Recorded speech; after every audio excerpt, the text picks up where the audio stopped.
the government is offering is due to rise to an average of £134,000 a year, and therefore there is no justification for this strike. But the British Medical Association, which represents both consultants and junior doctors, says it's pushing ahead with that action and will do perhaps in future as well. Joining me in the studio to take your calls and discuss this further, delighted to say, is Dr. Kevin O'Kane, a member of the BMA Consultants Committee and also the BMA London Regional Council Chair. Kevin, you've just been telling me you're also a consultant in acute internal medicine, and Kevin is here for the next half an hour or so to take your calls about this strike. You can ask him what it's about. You can ask him about the pay question, £134,000. Some people might say that's a lot of money. Why are you still walking out? You can ask him about the state of the NHS. Perhaps you work in the health service. Perhaps you're a patient who's had an operation or an appointment cancelled because of this strike.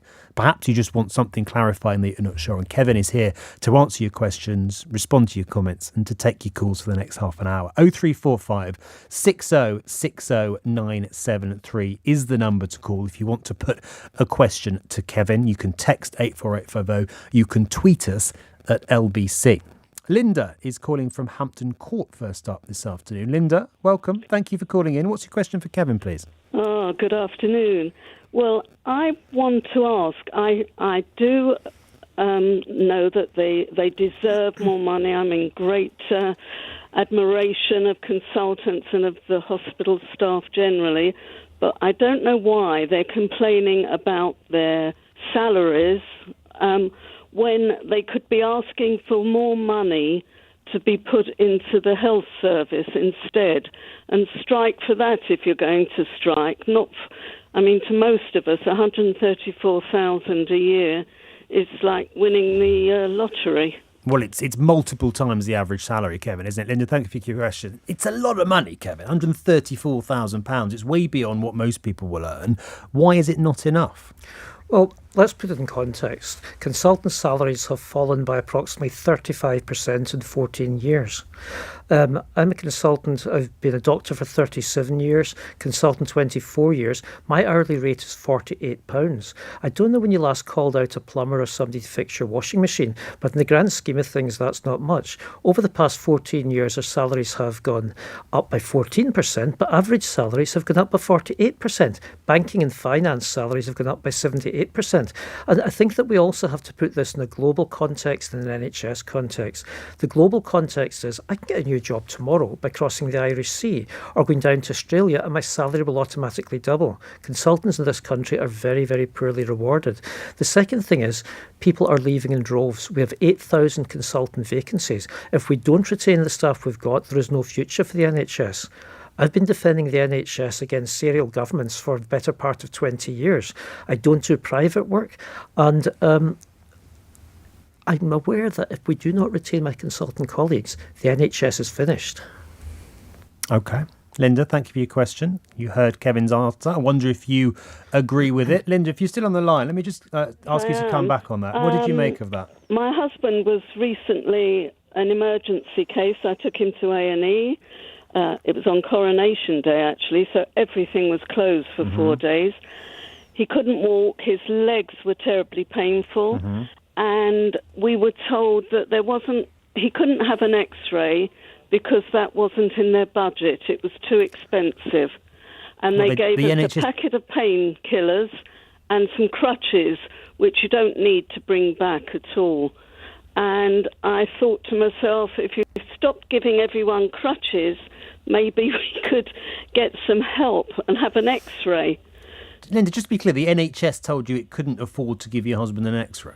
That's right. The doctor in accident and emergency said, have you had a fall or have you had an accident? Have you broken something? And we said, no, not as far as we know.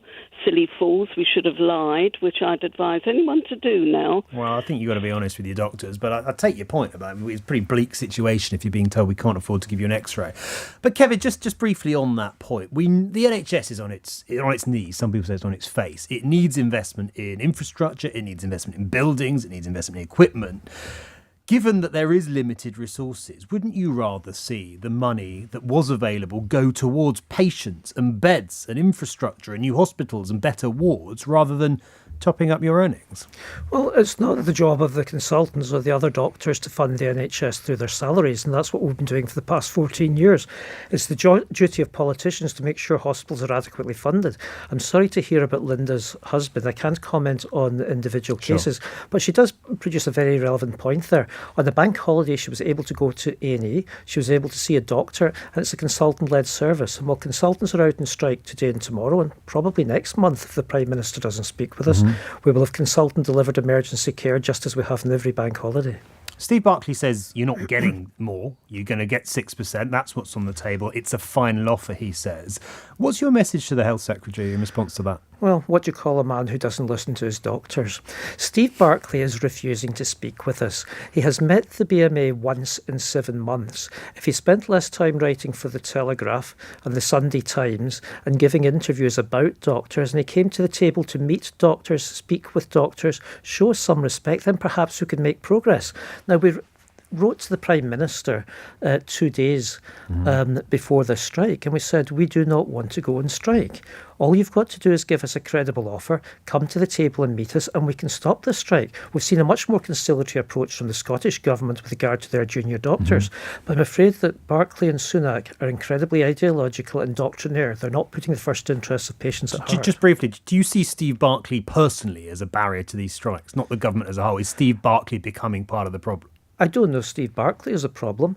I think the Prime Minister could easily be accused of being a roadblock. He's the person who determines whether or not his Secretary of State for Health comes to the table. So Rishi Sunak, if you're listening, please come and speak with us before you go on your 3.5-month recess. Prime Minister, if you're listening, that's Kevin's plea to you. Let's go to Lance in Bristol next. Lance, your question for Kevin, please. Good afternoon.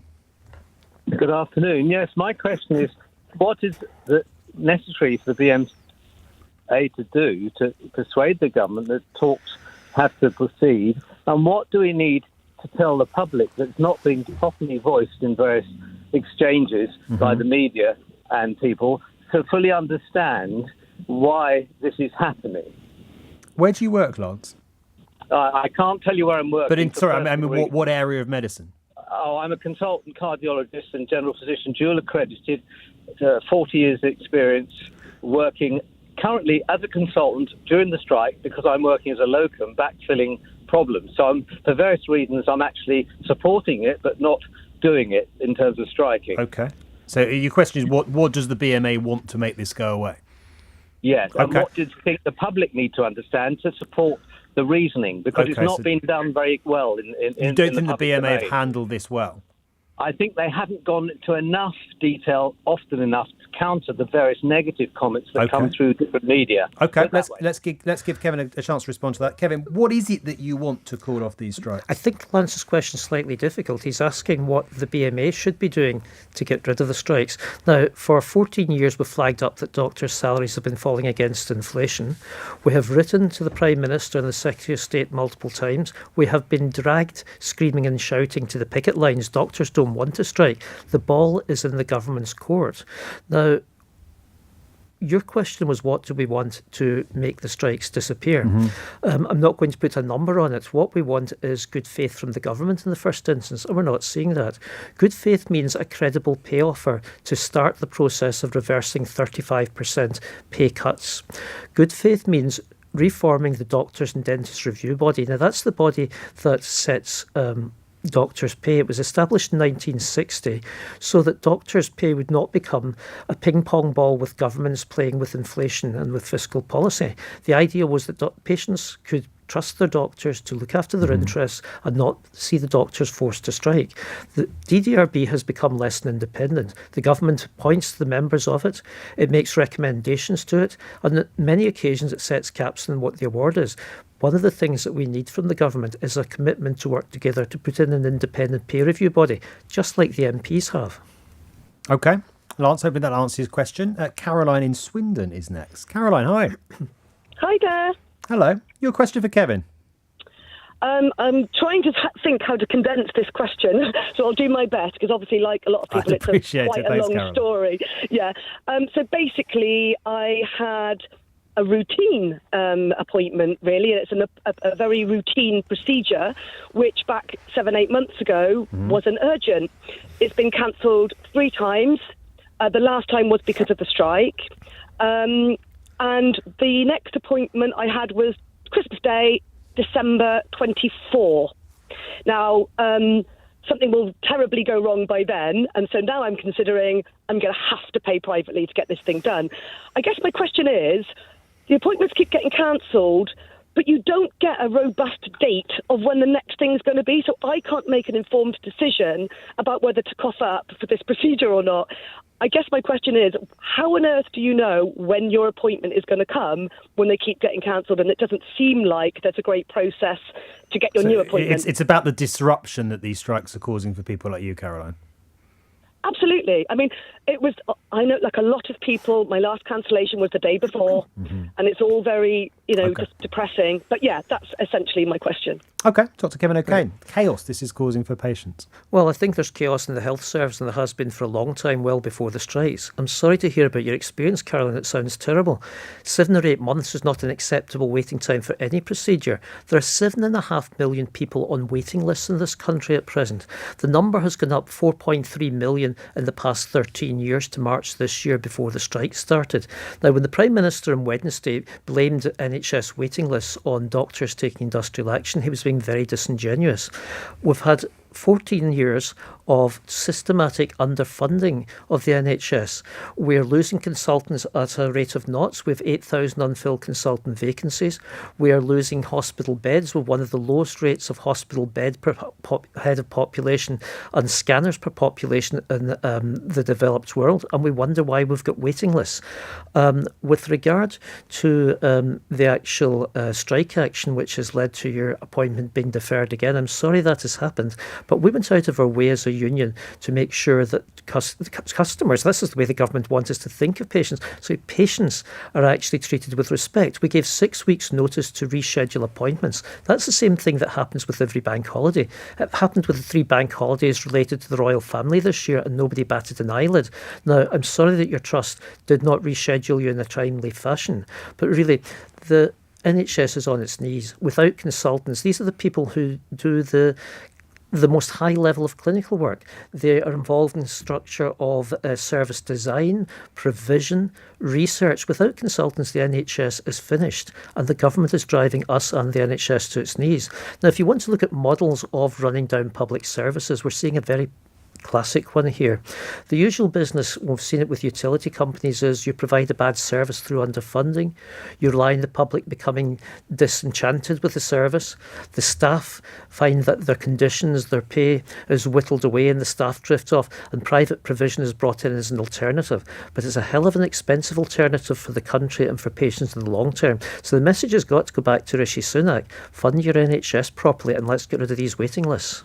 Caroline? Is that enough for you? Is that what you wanted to hear? No, I want to hear when my next appointment is. Yeah.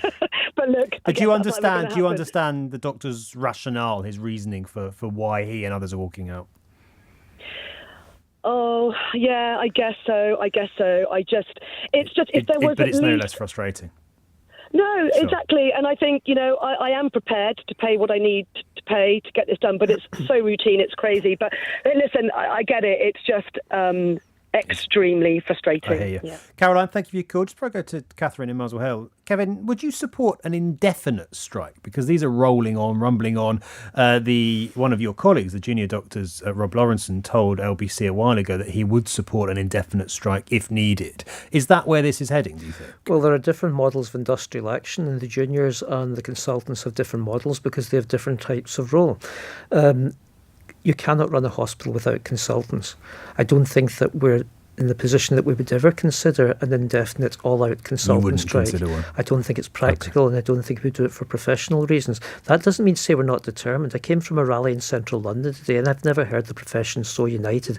The industrial action we're seeing today is unprecedented since the 1970s. We're in it for the long haul. We'll make it sustainable if we have to, but the Prime Minister can stop this industrial action tomorrow by coming to the table with a reasonable offer and opening negotiations. It's over to him. OK. Next call is from Catherine in Muswell Hill. Catherine, hi.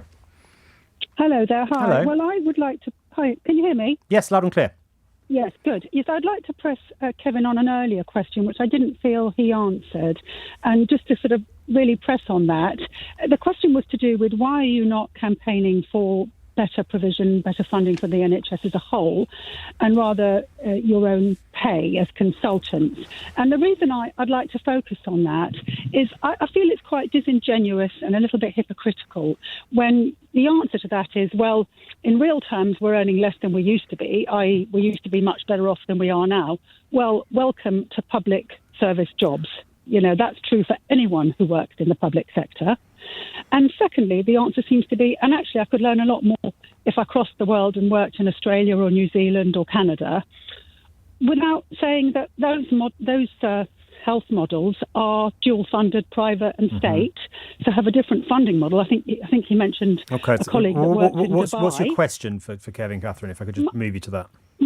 My question is, why is there no greater focus on a working NHS as a public sector provision in its entirety? Why so much focus? Why are you focusing on your own pay rather than necessarily the wider state of the NHS? Okay, I've got your question, Catherine. Thank you very much, Kevin. Okay, I'm sorry, Catherine, if our message isn't getting through clearly enough. I've got a track record over 20 years, and my union has the same, of campaigning for a publicly funded, publicly provided, comprehensive national health service. Neither of our two main political parties are committed to that anymore. So I would say that the BMA is actually leading the front in that one. Something you said there makes me really sad. It's the concept that somehow working in the public sector should lead to you having a lower standard of living than working in the private sector. I'll go back to what I said earlier. 14% is how much consultants' pay has gone up in 14 years. 48% is how much the average salary has gone up. Banking and insurance, the finance sector that Rishi Sunak, our Prime Minister, comes from, a whopping 78% salary. This is about the priorities the government is setting for salaries. It's about the type of society that they want to see. It's not a drive to the bottom. Public sector salaries across the piece must be able to keep pace with inflation, and it should not be a second choice job. What about Catherine's point as well about the comparing it to other countries where they don't have a fully state-funded national health service? Is she right to say that you're comparing apples and pears there? We are sort of comparing apples and pears, but it's a complicated equation. If we look at how much the government puts into health funding in Canada or America, heaven forfend, or even across in Ireland per head of population, it's significantly higher than our government is putting in. Not only that, but then patients are making co-payments. It's a dual hybrid, it's a dual system. But the take-home message is the NHS is very, very lean. It's been starved recently, but it's the most efficient and cost-effective system that's ever taken place. A hybrid situation naturally involves much more money being put in because you're paying profits to the shareholders. So you accept that we can't compete with that? We can't compete with a situation where private companies are pumping in that sort of money? I'd say just the opposite. We can't afford to bring in a private system. In America each year, you'll see 600,000 people made bankrupt through their healthcare costs. The cheapest way to provide healthcare is a unitary, publicly funded, publicly provided, comprehensive health service. And we need to get back to that ethos. It's been 70 years since the NHS was founded, and I'm sure that Bevan is doing 360s in his crypt just now when he sees what we've been reduced to.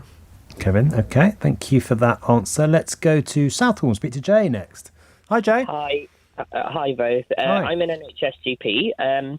So just wanted to say, Kevin, I think from the GP workforce, you have our, undoubted support. But I wanted to come in on it at a different angle, which is obviously we'll see the impact of the consultant strike. We've already seen the impact of the junior doctor strike. But just wanted to see what Kevin's views were, if, which may happen imminently, what would be the impact of a GP-wide strike across the NHS? Kevin. I can fully see why you might be heading in that direction, and we would totally support you in doing so.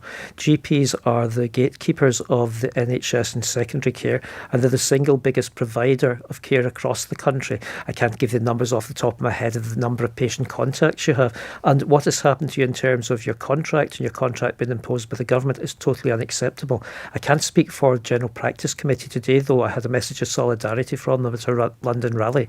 I can fully see why you're doing this, and the implications implications of general practitioners taking industrial action are absolutely enormous. Would you like to see GPs go on strike? Would you like them to join the strikes that are taking place? I would like to see no doctors going on strikes, and I would like to see the government work with doctors to avoid strikes. But in the context of solidarity, in the context of joining the campaign for what you're calling for, should the GPs get behind the barricades with you? It's not about solidarity, it's not about campaign, it's about basic fairness and looking after our patients. And I do not want to see our health service and our patients continue to be used as political pawns by ideological politicians. We should be avoiding strikes, not having them. Jay, just briefly, would you go on strike? Would you vote to strike? I think, the issue is that it's an incredibly difficult time for the entire NHS. And like Kevin has echoed, industrial action is something which is a very, very last resort. No doctor has ever completed their training with view to. I appreciate that, but if it comes to it, is it something that you'd be happy to? I think the reality is, if the government are not coming to the table, or if it looks like the working conditions are getting worse, no individual, Ben, will ever want to kind of have real terms pay losses. And we need to dispel this notion and narrative that doctors are just public sector workers. These consultants, GPs, junior doctors are some of the most highly skilled, highly qualified members of society. Jay, I've got your point. I'm going to leave it there because loads of people want to get in and ask Kevin a question, so thank you for yours. Let's go to Greg in Leeds. Greg, hi. Good evening. Evening. Yes, I'd just like to ask the consultant that you have there what he would see as an acceptable increase in the rate of national insurance contributions to pay for the extra money that needs to go into national health. Maybe another 3 or 4 percentage points of people that are earning minimum wage. Would he be happy to see that so that he could have maybe a £50,000-60,000 a year pay rise? Kevin? I'm not an economist, but I do know that the NHS is funded out of general taxation rather than national insurance, so I can't answer your question. But the point that Greg's making is you're talking as if we have an endless supply of money to be pumped into the health service. We're in an economic crisis. We've got sluggish economic growth. There simply isn't perhaps the cash that you would like to see, that we would all like to see in an ideal world invested in the NHS. I'm sorry, we need to dispel some of these myths. We're the 6th largest economy worldwide. Mm-hmm. We're making choices here. We're choosing to underfund the public sector. Where would you like that money to come from? We wasted £42 billion on a test track and chase system that has never been held to account. We wasted something like $20 billion on totally unfit for use PPE. We have energy companies and formerly public utilities making record profits. So would you like them to be taxed? I would personally favour taxing the multinationals, the privatised utility companies, and having a more equitable society. Okay. That answer your question, Greg? No, it really didn't. Well, Kevin said he'd tax the multinational utility companies and use it to fund the NHS. I think you'd have to tax the general population to get the sort of money, maybe another £100 billion a year, to pay for the sort of NHS that it sounds like he would like to see. And I just don't think that is going to happen in the real world. I think you could tax business. You could tax business significantly more. There will be arguments against that. People will say businesses will go abroad instead. But that's what's Kevin. He's answered your question, I think, where in terms of where should the money come from. Greg, thank you for your question. Let's go to Tom in Reading. Hi, Tom. Your question for Kevin, please. Hi, thanks for taking a call and letting me on the air. It's just a very quick one. I'm a former NHS governor of quite a large trust, and I think I take a disagreement with some of your views. I'm a passionate believer in the NHS being free at the point of need for all, but I think half the problem that we see is the NHS is still operating on that same model from 1948, and it hasn't adapted. It needs to use technology better. It needs to embrace that, and I've seen too many instances of hospitals not embracing it or people physically blocking change because it upsets the apple cart. I don't mind. I absolutely think nurses, etc., should be paid more. I absolutely believe that. But there has to be an embracement of change and new technology. What's your point to Kevin, Tom, that the NHS isn't doing enough to embrace the change that you think is needed? Absolutely. That's my question. And would the BMA support that radical change and overhaul in exchange for the higher pay? OK. Kevin, would you embrace the sort of change that Tom is calling for? What type of change are you calling for, Tom? Tom, what kind of change are you calling for?